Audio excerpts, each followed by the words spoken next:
Hello everyone, I am ममता।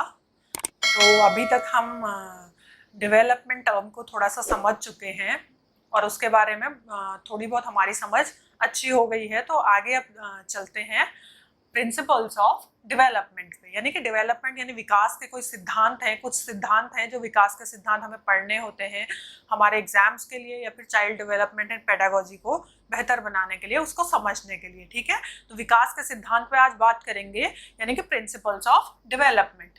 ठीक है, तो यहाँ पे कुछ कुछ सिद्धांत है जो हमें पढ़ने हैं, इनको समझेंगे आज और इनके बारे में और भी अच्छे से कॉन्सेप्ट अपने क्लियर कर लेंगे। ठीक है, प्रिंसिपल्स ऑफ डेवलपमेंट यानी विकास के सिद्धांत। तो बहुत सारे सिद्धांत होते हैं, इसके अलावा और भी हो सकते हैं, इसके अलावा कुछ और भी हो सकते हैं। तो पहला जो हम आज पढ़ने वाले हैं, डिस्कस करने वाले हैं, वो है हमारा प्रिंसिपल ऑफ कॉन्टिन्यूटी, यानी कि कॉन्टिन्यूटी का मतलब लगातार।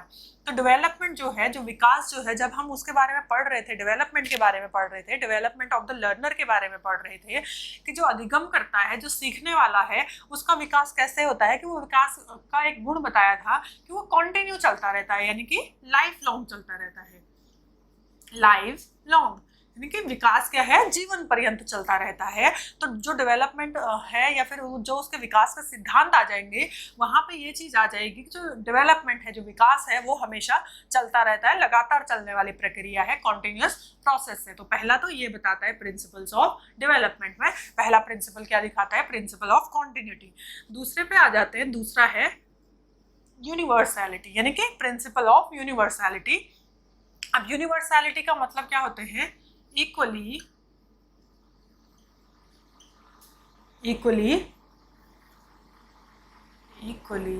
यानी कि बराबर तरीके से हो रहे हैं, एप्लीकेबल एवरीवेयर, हर जगह क्या होंगे, इक्वली एप्लीकेबल होंगे। यूनिवर्सैलिटी का मतलब, यूनिवर्सल का मतलब समझ में आ रहा होगा, जो डेवलपमेंट है वो क्या है, यूनिवर्सल होता है। चाहे हम किसी भी स्पीशीज की बात करें, इस बारे में नहीं है कि यूनिवर्सैलिटी का मतलब ये नहीं है कि सेम रेट पे हो रहा है, सेम पेस पे हो रहा है, लेकिन जो डेवलपमेंट है, जो विकास है, वो क्या हो रहा है, यूनिवर्सली हो रहा है, सब जगह हो रहा है, इक्वली एप्लीकेबल है एवरीवेयर, हर जगह पे इक्वली एप्लीकेबल है, हर जगह हो रहा है। ठीक है, चाहे वो डिस्पाइट द फैक्ट कि वो कंट्री कहाँ है, वो रीजन कौन से रीजन में रहते हैं, कौन सा रीजन में लर्नर रह रहा है, वहाँ पे थोड़ा सा उसका चेंज आ सकता है, लेकिन डेवलपमेंट जो होता है वो हर जगह होता है।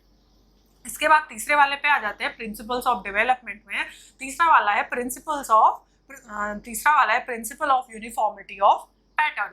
अब ये यूनिफॉर्मिटी ऑफ पैटर्न क्या है, अभी हम थोड़ा आगे देखेंगे, इंडिविजुअल डिफरेंसेस को समझेंगे। तो ये दोनों थोड़ा अपने आप में क्या है, कॉन्ट्राडिक्टिंग टर्म है, यानी कि यूनिफॉर्मिटी का मतलब एक सा है और इंडिविजुअल डिफरेंसेस का मतलब विभिन्नताएं हैं। ठीक है, तो यूनिफॉर्मिटी ऑफ पैटर्न का मतलब है कि जो एक स्पीशीज होती है, उसका डेवलपमेंट सब जगह क्या होगा, सेम तरीके से होगा। जैसे अगर हम ह्यूमन की बात करें, चाइल्ड की बात करें, लर्नर की बात करें, तो जब वो बच्चा पैदा होता है, उसके बाद से उसका या फिर उससे पहले से उसका डेवलपमेंट शुरू हो जाता है, तो वो डेवलपमेंट क्या होगा, हर जगह सेम तरीके से होगा उस स्पीशीज में। ठीक है, अगर हम किसी दूसरी स्पीशीज की बात करें, तो उसकी स्पीशीज में भी वो डेवलपमेंट, वो विकास क्या होगा, सेम तरीके से होगा, उसी तरीके से होगा। जैसे ह्यूमन बेबी की अगर बात करें, तो अगर उसके लैंग्वेज डेवलपमेंट की बात करें, जो उसका भाषा का विकास होता है, वो कैसे होता है, तो पहले वो धीरे धीरे, मैंने बताया था, वो सीधे एकदम स्पीच देना नहीं शुरू कर देगा, वो क्या करेगा, बैबलिंग करेगा। पहले वो मामा बाबा ये सब कुछ बोलना शुरू करेगा, दो एक जैसे टर्म को मिलाएगा, मामा बाबा बोलेगा। फिर उसके बाद वो वर्ड्स को जोड़ेगा, वर्ड्स को समझेगा, उसको जोड़ेगा। फिर उसके बाद जब वो धीरे धीरे लैंग्वेज, जब डेवलपमेंट की बात आती है, तो पहले वो अल्फाबेट्स सीखेगा, फिर उसके बाद वो उनको जोड़ के वर्ड्स बनाएगा, शब्द बनाएगा, और फिर उसके बाद उसको सेंटेंस बनाएगा, फिर उसके बाद पैराग्राफ बनाएगा। तो इस तरह से होगा। यूनिफॉर्मिटी ऑफ पैटर्न का मतलब होता है कि जो ये पैटर्न होता है, ये सेम होता है, चाहे उसकी लैंग्वेज की बात करें, चाहे फिजिकल डेवलपमेंट की बात करें। यानी कि पहले वो अपना सर पे अपना कंट्रोल रखेगा, हेड पे अपना कंट्रोल करेगा। जब ह्यूमन बेबी पैदा होता है, बर्थ होता है उसका, तो वो कुछ महीनों में क्या अपने सर पे कंट्रोल करने लगता है, अपने सर को उठाने लगता है, उसको सीधा करने लगता है, उसको उठा के रखता है। फिर उसके बाद धीरे धीरे क्या अपनी पूरी बॉडी पे क्या करने लगता है, धीरे धीरे कंट्रोल गेन करने लगता है। तो वो क्या हो गया, यूनिफॉर्मिटी ऑफ पैटर्न, यानी कि एक स्पीशीज का होता है, एक प्रजाति का होता है, यूनिफॉर्मिटी ऑफ पैटर्न।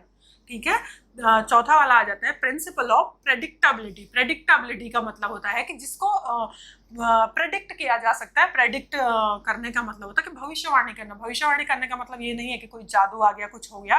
प्रेडिक्टेबिलिटी का मतलब यहाँ पे ये है कि आप ये बोल सकते हैं कि हाँ, अगर बच्चा इतने महीने का है तो ये करता होगा, ये चीज़ें करता होगा। जैसे वो 12 से 18 महीने का है तो वो चल लेता होगा, 1 से 1.5 साल के बीच में चल लेता होगा। उसके बाद आप जब 5 साल में देखेंगे तो उसका लैंग्वेज का डेवलपमेंट इतना हो चुका होगा।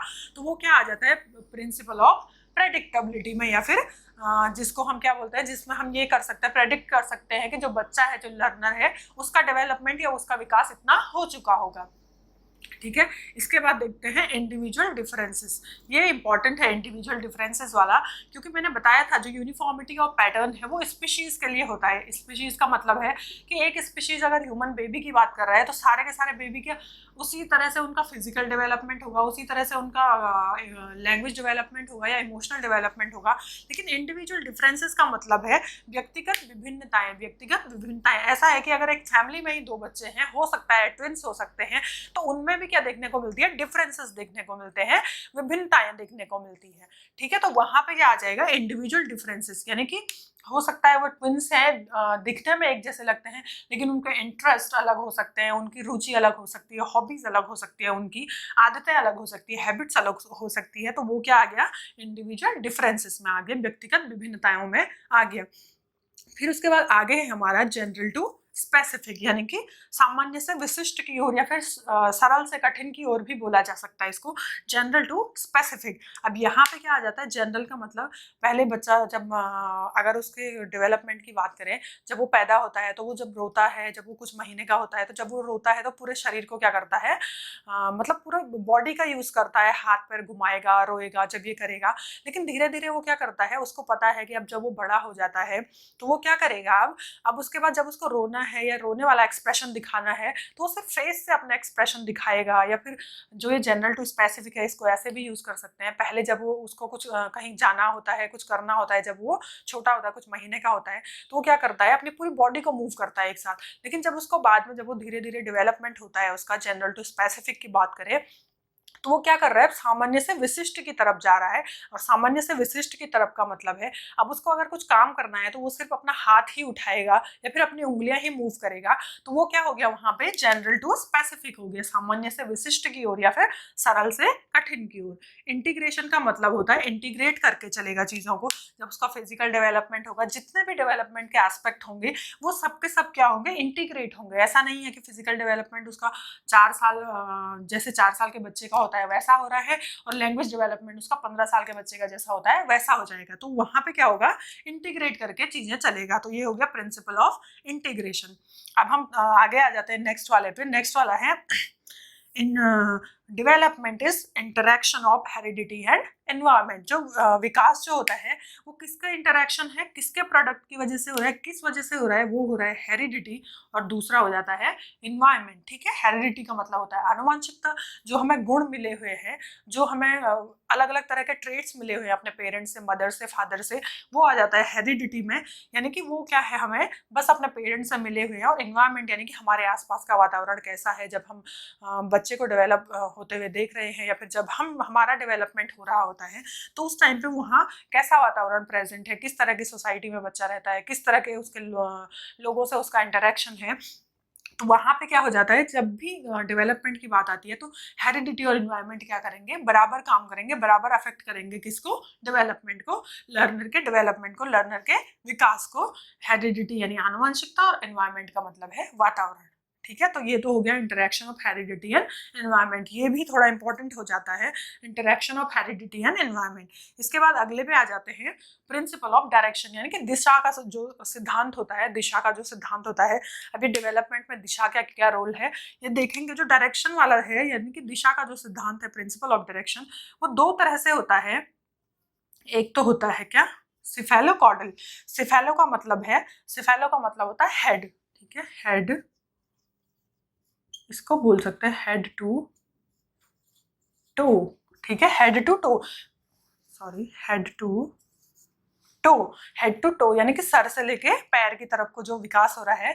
तो सिफेलोकॉर्डल, कॉर्डल का मतलब होता है जो भी लिम्स हो रहे हैं, जो भी हाथ पैर जो है, तो पहले हेड का डेवलपमेंट होगा, पहले उसका ब्रेन का जो डेवलपमेंट है वो होगा, हेड का डेवलपमेंट होगा, फिर उसका धीरे धीरे जाके पहले वो अपने सर पे कंट्रोल पाएगा, हेड पे कंट्रोल पाएगा, उसको कंट्रोल करना सीखेगा, उसको उठाना सीखेगा, फिर उसके बाद वो धीरे धीरे अपने हाथ पैर हिलाना उस तरह से सीखेगा, और फिर उसके बाद फिंगर्स पे जाएगा, फिर उसको उंगलियों पे जाएगा, फिर उसके बाद ये चीज़ें होंगी इस तरह से, यानी कि सर से पैर की तरफ, या फिर इसको हिंदी में यही बोल सकते हैं कि सर से पैर की तरफ जो विकास हो रहा है, जो डेवलपमेंट हो रहा है, वो क्या आ जाता है, सिफेलोकॉर्डल, यानी कि एक डायरेक्शन में हो रहा है। हेड टू टो की बात करें तो एक डायरेक्शन में हो रहा है, इसीलिए प्रिंसिपल ऑफ डायरेक्शन के अंदर आ जाता है। दूसरा होता है इसमें प्रिंसिपल ऑफ डायरेक्शन में या दिशा का सिद्धांत में, दूसरा हो जाता है प्रॉक्सिमो डिस्टल। ठीक है, दूसरा क्या हो जाता है, प्रॉक्सिमो डिस्टल। अब इस प्रॉक्सिमो डिस्टल का मतलब है centre to periphery, centre to periphery, यानी कि पहले उसका जो सेंटर है, सेंटर में अगर हम बात करें, ह्यूमन बेबी के सेंटर की बात करें तो स्पाइनल कॉर्ड है, पहले उसका स्पाइनल कॉर्ड स्ट्रांग होगा, फिर उसके बाद पेरिफेरी की तरफ जाएगा। तो पेरिफेरी की तरफ जाने का मतलब है यानी कि उसके बाद जो भी बाहर की तरफ, केंद्र से बोल सकते हैं, केंद्र से बाहर की तरफ, सेंटर टू एक्सट्रीमिटीज की तरफ, फिर उसके बाद हाथ पे, फिर पैर पे, जो भी उसका सेंटर से बाहर की तरफ की चीजें आती हैं वो किस में आ जाता है, प्रिंसिपल ऑफ डायरेक्शन में, प्रॉक्सिमो डिस्टल के अंदर। ठीक है, एक तो था सिफेलोकॉर्डल, सिफेलोकॉर्डल में था हेड टू टो, सर से पैर की तरफ, और प्रॉक्सिमो डिस्टल में सेंटर टू पेरिफेरी या फिर सेंटर टू एक्सट्रीमिटीज। लास्ट वाला आ जाता है, अभी तक हमने इतने सारे देख लिए प्रिंसिपल ऑफ डेवलपमेंट में, विकास के सिद्धांत में, इसमें लास्ट वाला है स्पाइरल डेवलपमेंट। ठीक है, स्पाइरल डेवलपमेंट यानी कि जो डेवलपमेंट है वो कैसे हो रहा है, स्पाइरल हो रहा है, कि स्पाइरल की तरह हो रहा है, ना कि लीनियर नहीं होता है। जो डेवलपमेंट है वो ऐसा नहीं होता है, एक रेखा में नहीं होता है, स्पाइरल की तरह होता है, इस तरह से होता है। अब स्पाइरल डेवलपमेंट का मतलब यही है, ऐसा नहीं है कि यहाँ से उसका एक स्पीड से शुरू हुआ डेवलपमेंट और उसी स्पीड पे हमेशा आगे चलता जाएगा, ऐसा नहीं होगा। स्पाइरल डेवलपमेंट का मतलब है यानी कि पहले वो कुछ चीज़ करना सीखेगा, ठीक है, पहले उसमें कुछ एडवांसमेंट आई, उसके बाद फिर उसके बाद उसने क्या लिया, रेस्ट लिया, और फिर से उस एडवांसमेंट को क्या किया, कंसोलिडेट किया अपने अंदर। तो ये क्या आ गया, एक स्पाइरल की तरह बन गया, ना कि एक रेखा की तरह की। उसने कोई एडवांसमेंट सीखी और उसके बाद अगली एडवांसमेंट, फिर उसके बाद अगली एडवांसमेंट, और उसके बाद चलता ही गया चलता ही गया। तो रेखा में नहीं होता है, एक लीनियर नहीं होता है डेवलपमेंट। डेवलपमेंट कैसा होता है, स्पाइरल होता है। तो ये तो थे प्रिंसिपल्स ऑफ डेवलपमेंट। तो आज हमने देखा प्रिंसिपल्स ऑफ डेवलपमेंट में अलग अलग तरह के जो विकास के सिद्धांत थे उनके बारे में पढ़ा। आई होप आपको समझ में आया होगा और आपके कॉन्सेप्ट थोड़ा क्लियर हो गए होंगे इनके बारे में। तो ये कुछ कुछ जो विकास के सिद्धांत है जो इम्पोर्टेंट है और जो हमारे एग्जाम्स में आते हैं और एग्जाम पॉइंट ऑफ व्यू से भी क्या हो जाता है, इंपॉर्टेंट हो जाते हैं। तो फिर इतना समझ में आ गया होगा, तो मिलते हैं फिर अगली क्लास में अगले लेक्चर के साथ। Thank you.